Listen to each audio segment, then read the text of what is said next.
Hello बच्चों, कैसे हो आप लोग। मैं आशा करता हूँ आप लोग भी बहुत अच्छे होंगे। आज का हमारा टॉपिक है पोलिनोमियल। तो आज हम लोग पोलिनोमियल के बारे में पढ़ेंगे, जो हमारे 10th क्लास का सेकंड नंबर चैप्टर है। तो सबसे पहले मैं आपको पोलिनोमियल का कॉन्सेप्ट देता हूँ, फिर इससे जो भी रिलेटेड टर्म्स होंगे उसको भी हम लोग डिस्कस करेंगे।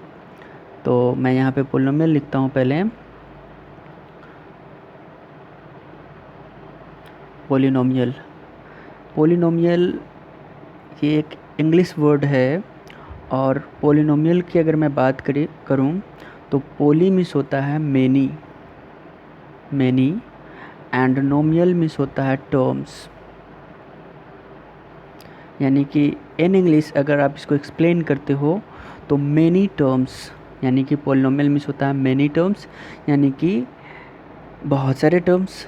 बट ऐसा कुछ नहीं है पोलिनोमियल के लिए। ऐसा कोई ज़रूरी नहीं है कि कोई एक अलजेब्रिक एक्सप्रेशन में बहुत सारे टर्म्स होंगे तभी वो पोलिनोमियल्स होगा।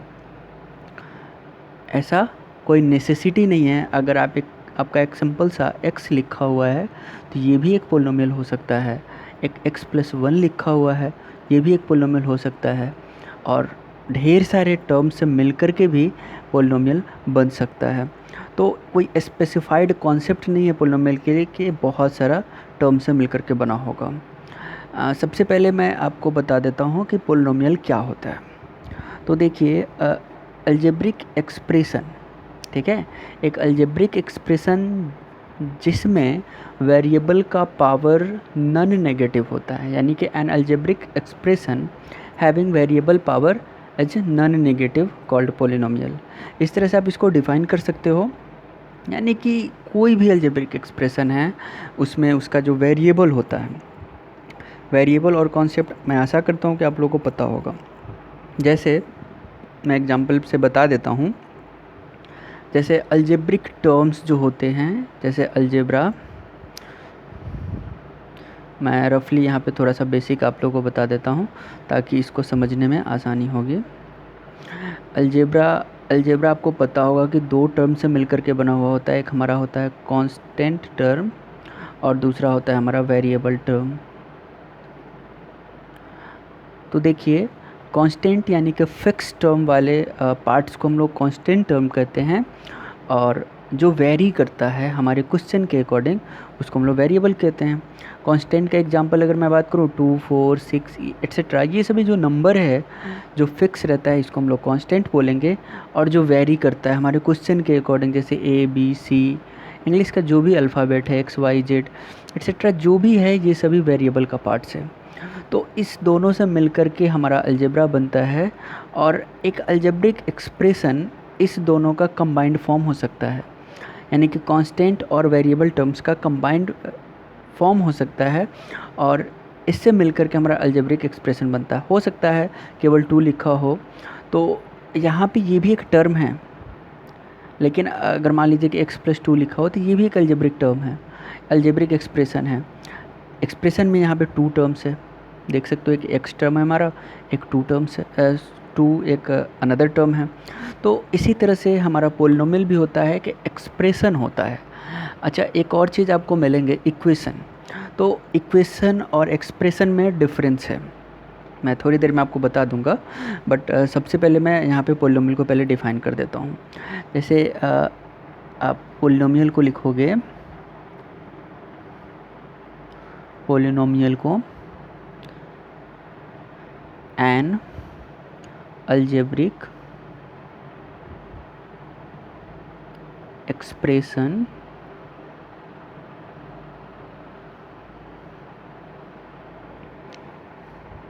in which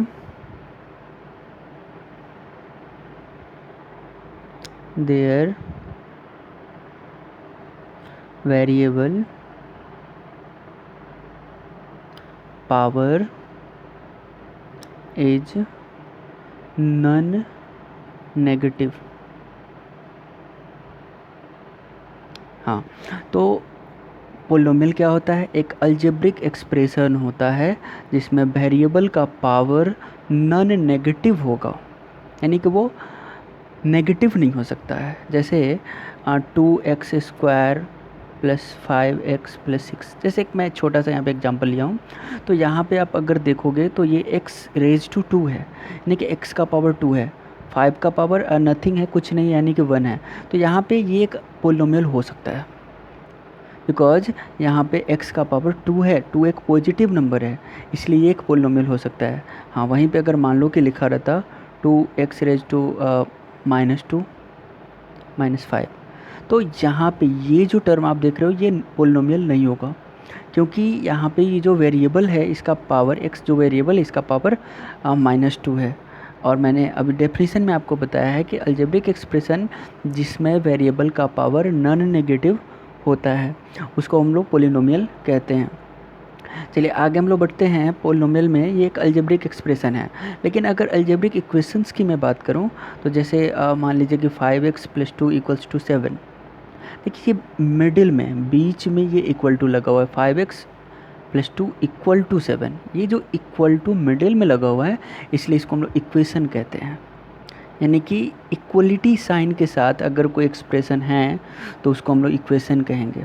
हाँ, अगर ये इक्वल साइन नहीं रहता बीच में तो इसको हम लोग इक्वेशन नहीं कर सकते हैं, सॉरी, इसको हम लोग अलजेब्रिक एक्सप्रेशन कहेंगे। लेकिन यहाँ पे इक्वल टू लगा हुआ है, लेकिन ये इक्वेशन है। बट यहाँ पे ये जो मैंने लिखा है 2x² प्लस 5x प्लस 6, ये एक अलजेब्रिक एक्सप्रेशन है।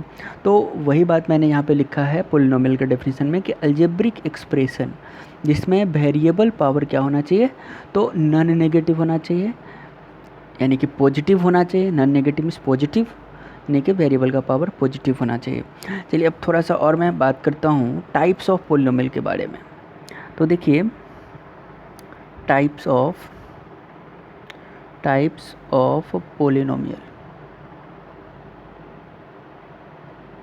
पोलिनोमियल।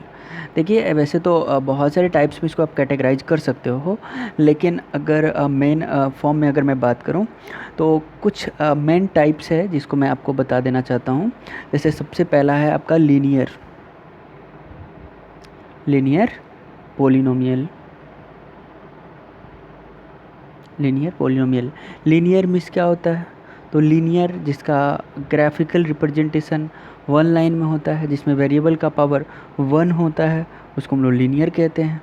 यानी कि 1 डिग्री वाले पोलिनोमियल को आप लीनियर कहते हो। लीनियर इक्वेशन आप पढ़े होगे, तो जैसे आप लीनियर इक्वेशन पढ़े हो उसी तरह से लीनियर पोलिनोमियल होगा, यानी कि जिसमें वेरिएबल का पावर 1 होगा उसको हम लोग लीनियर पोलिनोमियल कहेंगे। यानी कि इसको डिग्री 1 भी कह सकते हैं। डिग्री 1 एक ऐसा पोलिनोमियल जिसमें वेरिएबल का पावर क्या हो, 1 हो, यानी कि डिग्री 1 का पोलिनोमियल हो, उसको आप लीनियर पोलिनोमियल कहोगे।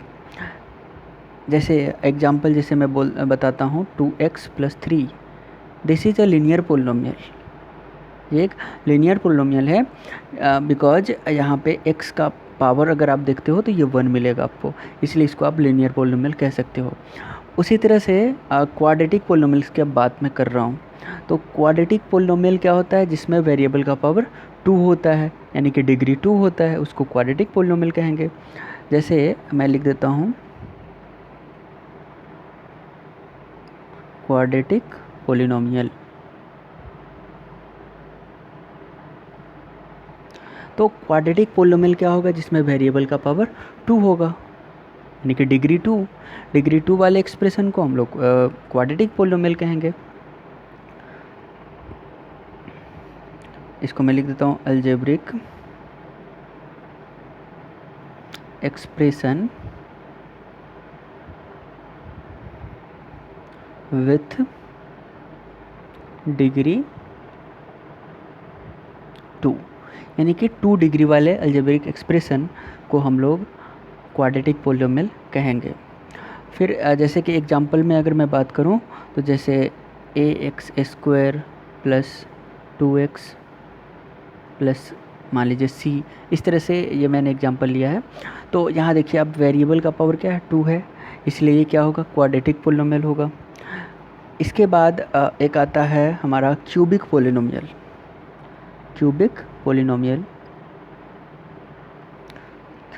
पोलिनोमियल।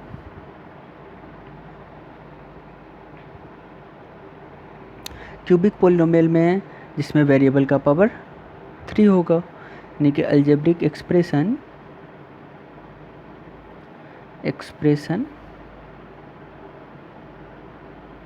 विथ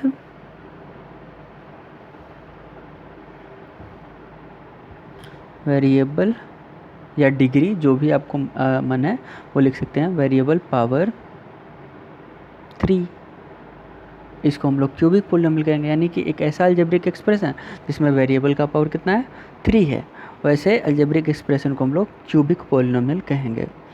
जैसे एग्जाम्पल में अगर मैं बात करूं तो ax³ + 5x² + 3x - 7, ये क्या है, ये एक क्यूबिक पोलिनोमियल है, क्योंकि यहाँ पे आप देखोगे वेरिएबल जो 3 है, मतलब मैक्सिमम पावर देखना है आपको, सभी जो टर्म्स है उसमें सबसे बड़े वाले नंबर, बड़े वाले पावर, यानी कि जो x है सबसे ज़्यादा से ज़्यादा पावर क्या है, तो 3 है इसमें, इसलिए इसको हम लोग क्यूबिक पोलिनोमियल कहेंगे। यहाँ देखिए बड़े वाले का पावर क्या, 2 है, तो तभी इसको हम लोगों ने क्वाड्रेटिक पोलिनोमियल कहा है।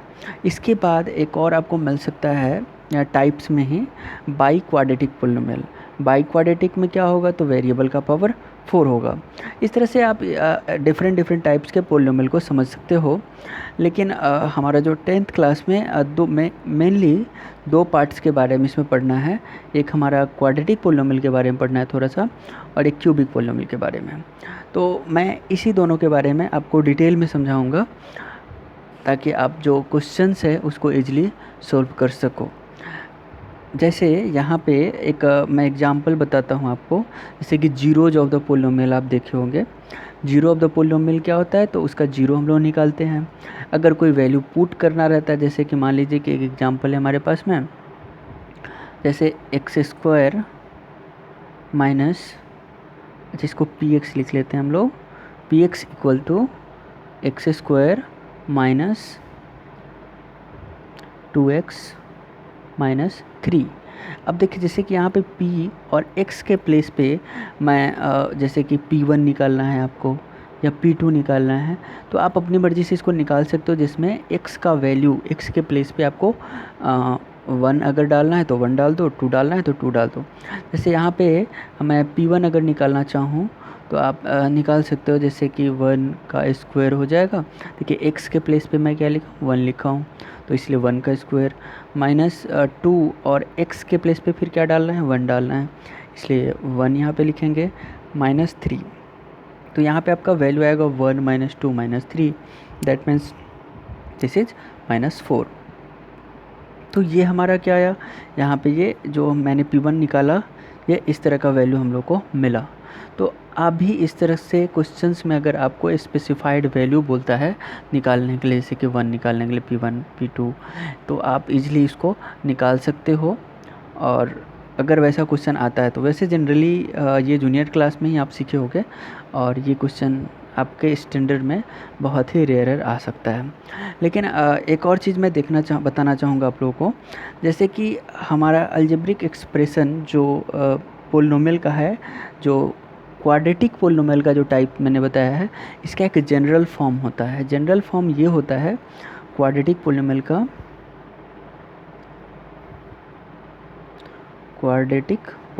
का,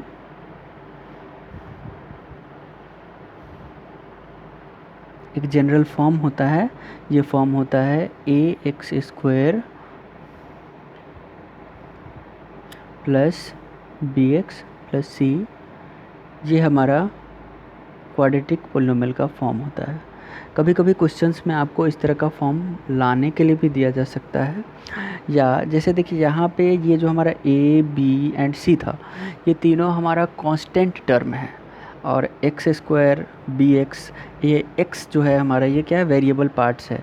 तो अब मैं अगर बात करूँ कि what is the relationship between x यानी कि वेरिएबल एंड कांस्टेंट, इस टर्म में ये जो क्वाड्रेटिक पोलिनोमियल है, इसमें अगर मैं इसके वेरिएबल्स और इसके कोफिशिएंट, इसको हम लोग कोफिशिएंट भी कहते हैं, तो इसमें क्या रिलेशन है, जैसे अगर इसका आप जीरो निकालते हो, जीरो एंड कोफिशिएंट में क्या रिलेशन है, इसको मैं भी डिस्कस कर देता हूँ। जैसे यहाँ पे ए बी सी, ये ऐसे ही कोई नंबर नहीं रहता है, इसका कुछ मीनिंगफुल रहता है। ये A B C meaningful term रहते हैं, जिसका आपको बहुत सारे क्वेश्चंस में यूज करने पड़ सकते हैं।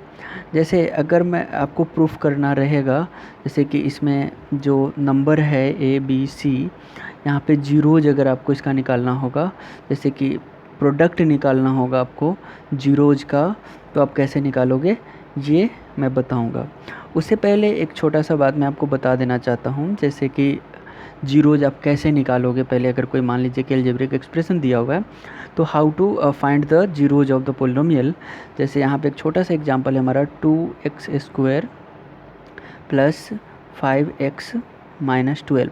ये एक टर्म है जिसमें आपको जीरो निकालना है। तो जीरो निकालने के लिए आपको सबसे पहले फैक्टराइजेशन समझ में आना चाहिए। इसको फैक्टराइज करना पड़ता है हम लोग को। जैसे ये नंबर था हमारा, जैसे मान लीजिए फंक्शन है f(x) है, तो ये इसका जीरोज कैसे निकालेंगे। जीरो निकालने के लिए इसको फैक्टराइज करना होगा आपको।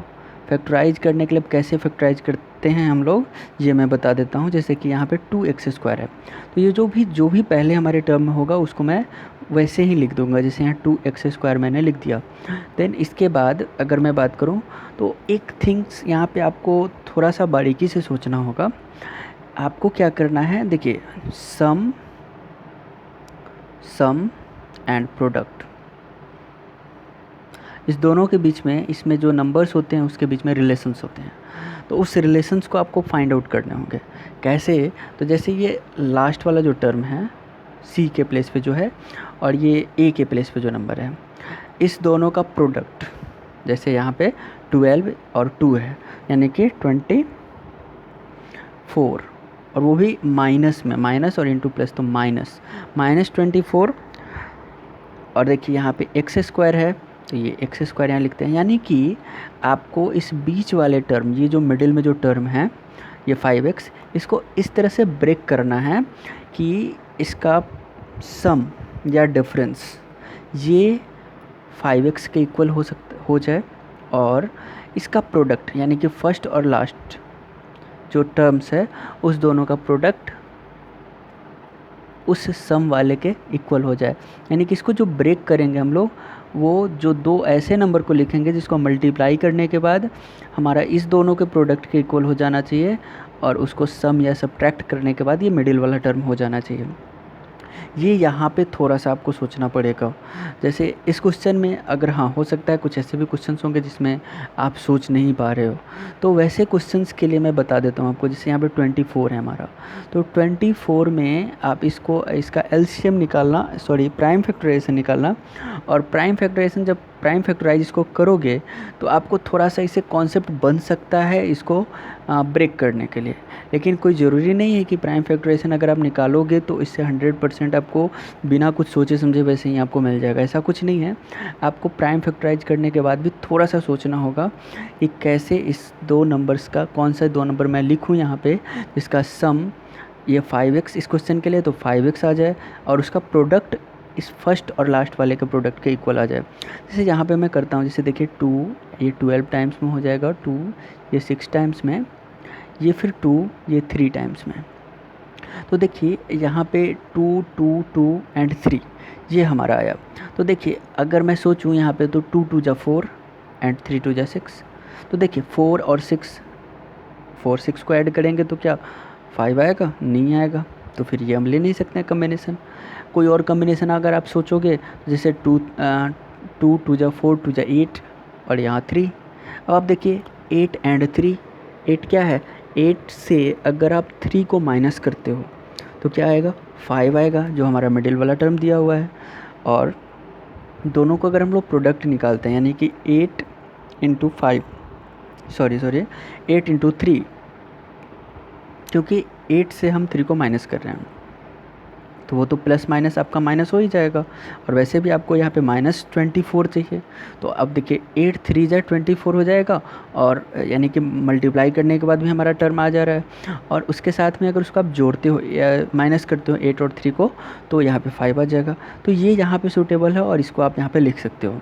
तो यहाँ पे 2x² + 8x minus 3x minus 12, ये हमारा टर्म है। अब इसको हम लोग लिखते हैं। ये वाला टर्म बस अगर आप समझ गए तो समझ लो कि आपको फैक्टराइजेशन बनाना आपके लिए बहुत ही आसान है। आप बहुत ही ईजिली फैक्टराइजेशन को समझ सकते हो।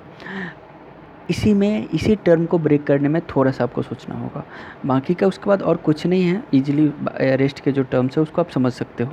जैसे 2x² है और 8x है, इस दोनों में अगर मैं कॉमन पार्ट्स को ढूंढूं तो यहाँ पे 2 और 8, ये दोनों में कॉमन क्या हो सकता है? 2 हो सकता है।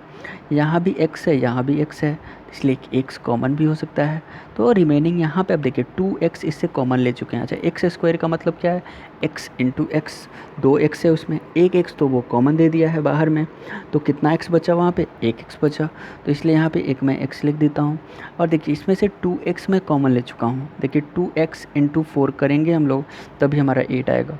तो यानी कि हमारा जो बचा हुआ पार्ट्स है इसके लिए, इस क्वेश्चन के लिए, वो क्या हो जाएगा? 4 आ जाएगा। तो यहाँ मैं 4 लिख देता हूँ। फिर उसके बाद देखिए ये -3x है और -12 है, तो यहाँ पे आप 3 कॉमन लोगे और साथ में माइनस भी कॉमन लेंगे। यहाँ पे जो भी होगा, अगर प्लस रहता है तो प्लस लिखना, माइनस रहता है तो माइनस लिखना। तो यहाँ पे माइनस, इसलिए मैं यहाँ पे माइनस लिख रहा हूँ। और 3 और 12 इस दोनों में अगर हम लोग कॉमन ले, जैसे 12 को मैं 3 इंटू 4 लिख सकता हूँ, 3 इंटू 4 लिख सकता हूँ। तो देखिए 3 हमारा क्या है, अगर मैं कॉमन ले लेता हूँ तो मेरे पास में रिमेनिंग 4 आएगा।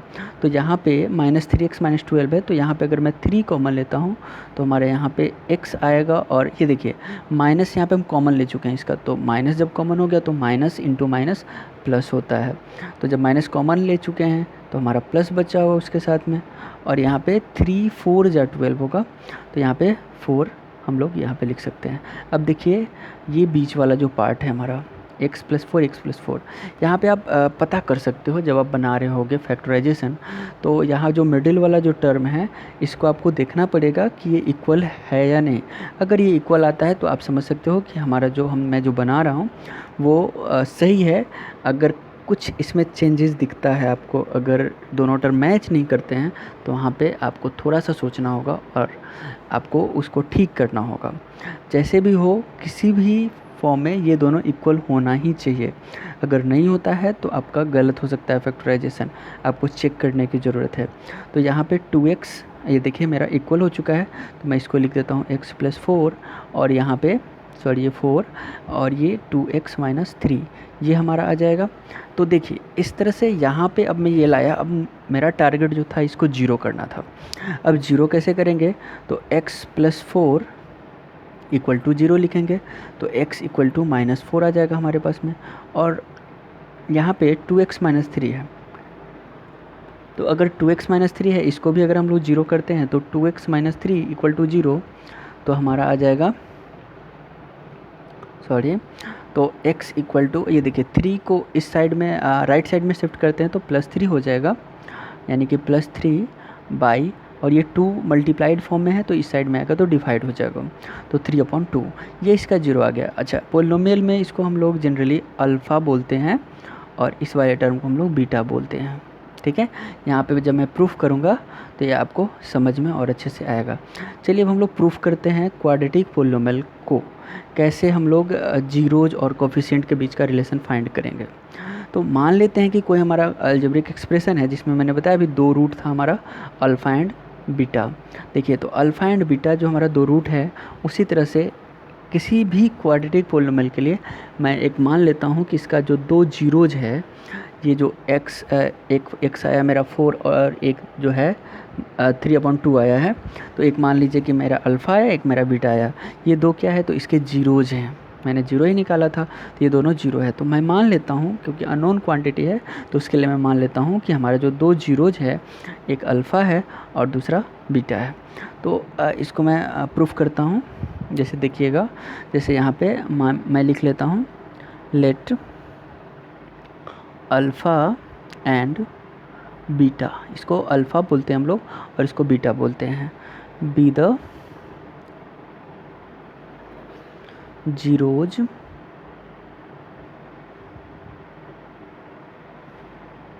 Of a quadratic polynomial. तो मैं यहाँ पे अल्फ़ा और बीटा को क्वाड्रेटिक पोलिनोमियल ले लिया हूँ। इसके बाद अब मैंने बताया था आपको कि क्वाड्रेटिक पोलिनोमियल इस फॉर्म में रहते हैं, तो इसलिए मैं यहाँ पे इसको लिखता हूँ p x equal to a x square plus b x plus c. एक और पॉइंट आपको यहाँ पे ध्यान में रखना है, ये जो टर्म होता है पहला वाला, ये कभी भी जीरो के इक्वल नहीं होगा। अब आप बोलोगे कि ये जीरो के इक्वल क्यों नहीं होगा? इनकेस आप इमेजिन कर लो, जैसे यहाँ पे अगर मैं जीरो लिख देता हूँ तो क्या होगा, जीरो इंटू एक्स स्क्वायर, ये जीरो हो जाएगा। और जैसे ही ये जीरो होगा तो ये जो मेरा एक्सप्रेशन है ये क्वाड्रेटिक पोलिनोमियल नहीं रह जाएगा, इसीलिए कभी भी जीरो नहीं हो सकता है। तो इसलिए मैं यहाँ लिख देता हूँ A is not equal to zero, A zero के बराबर नहीं है। तो यहाँ पे अगर मैं इसका रूट निकालने का प्रयास करूँ, जीरोज निकालने का, तो देखिए यहाँ पे हमारा जीरो क्या आया था, x प्लस 4। देखिए x यहाँ पे 2 को अगर मैं थोड़ी देर के लिए अगर छोड़ दूँ तो x माइनस 3 है ना।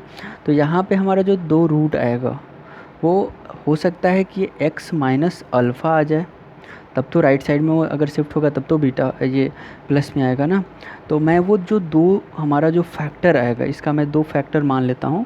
ये जो मेरा क्वाड्रेटिक पोलिनोमियल है इसका जो दो फैक्टर है यहाँ मैं लिखता हूँ, देन इसका जो दो फैक्टर है जैसे कि x minus alpha and x minus beta, ये दो फैक्टर है हमारे पास में, are the factors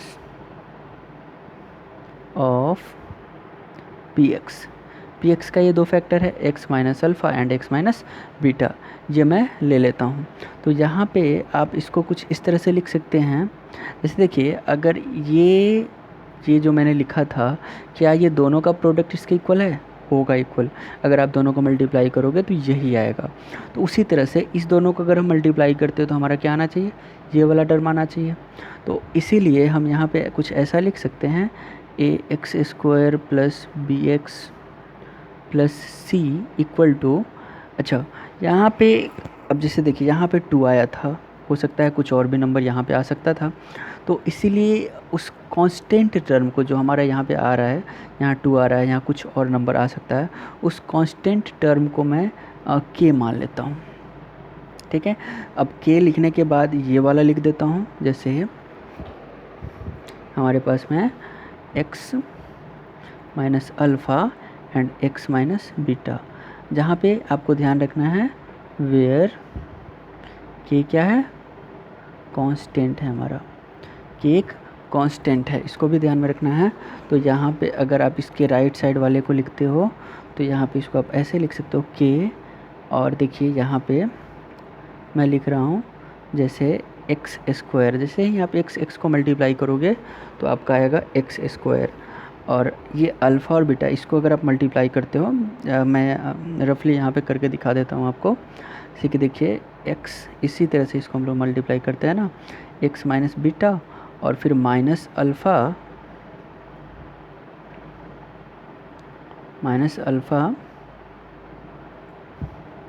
into x minus beta, तो हमारा आता है x square minus x beta minus alpha x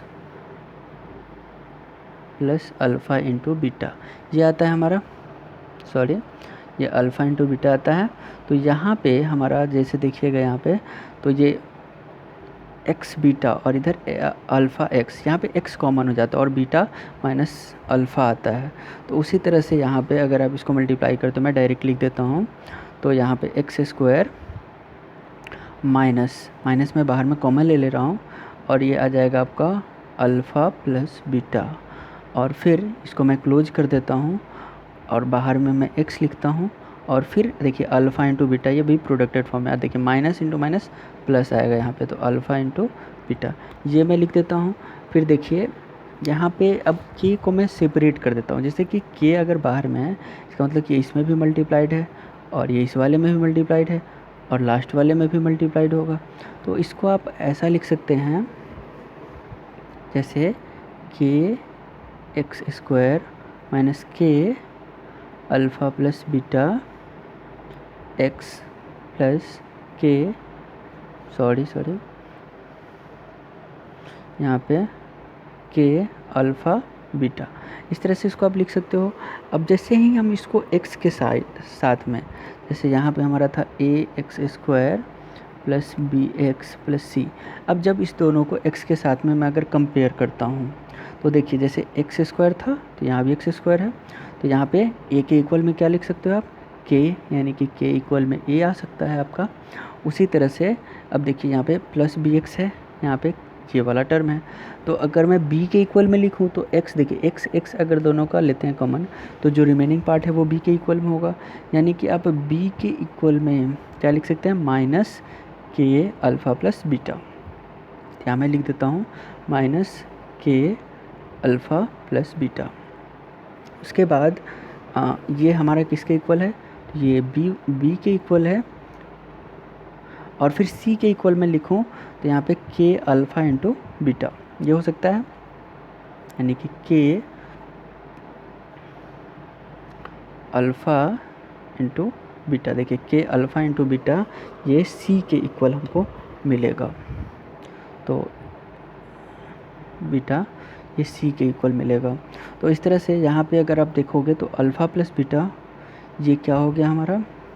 अब जैसे देखिए यहाँ पे अल्फ़ा प्लस बीटा, यहाँ पे अल्फ़ा इंटू बीटा, तो हमारा अगर मैं सेपरेटली लिखना चाहूँ तो मैं ऐसा लिख सकता हूँ, जैसे यहाँ पे माइनस है तो माइनस को अगर मैं कॉमन ले लेता हूँ तो यहाँ पे अब इस दोनों को देखिए मल्टीप्लाई मैं करता हूँ, तो जब आप मल्टीप्लाई करोगे तो ये आपका आएगा minus A alpha plus beta equal to B. अगर इस दोनों को मैं कंपेयर करके यहाँ पे लिखता हूँ तो, और फाइनली एंड देखिए ये हमारा ये जो टर्म है ए के साथ में a alpha into beta equal to c हमारा आ गया। अब देखिए यहाँ पे अल्फ़ा प्लस बीटा ये लास्ट में जो है alpha plus beta equal to क्या आ जाएगा, alpha plus beta equal to, देखिए माइनस में है ये बी है, तो ये जब इधर आएगा राइट साइड में आएगा तो माइनस बी अपॉन ए हो जाएगा, और इसके साथ में देखिए अल्फ़ा इंटू बीटा अगर निकालना होगा आपको तो ये सी अपॉन ए आएगा, यानी कि alpha into beta equal to c upon a लिख सकते हैं। और इस तरह से यही हमारा टारगेट था, इसी को हमको निकालना था, यानी कि सम ऑफ जीरो। देखिए अभी मैं अल्फ़ा और बीटा, देखिए यहाँ पे मैं लिखा था alpha and beta be the zeros of quadratic polynomial. So आप इस चीज़ को समझ सकते हो कि ये जो जीरोज है इसका, ये जीरोज है, तो जीरोज का सम क्या हुआ माइनस बी अपॉन ए, यानी कि यहाँ मैं लिख देता हूँ यहाँ पे सम of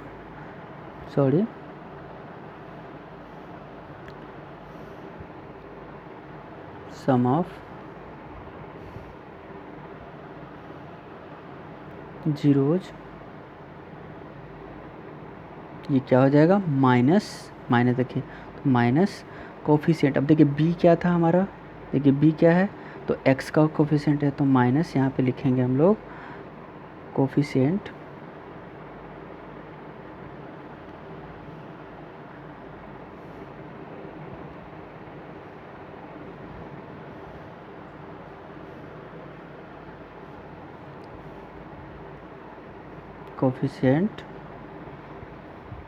of x by upon, और क्या हो जाएगा ए क्या है तो कांस्टेंट ऑफ एक्स स्क्वायर। देखिए यहाँ पे ये एक्स स्क्वायर का कांस्टेंट है, तो यहाँ पे हम लोग लिख सकते हैं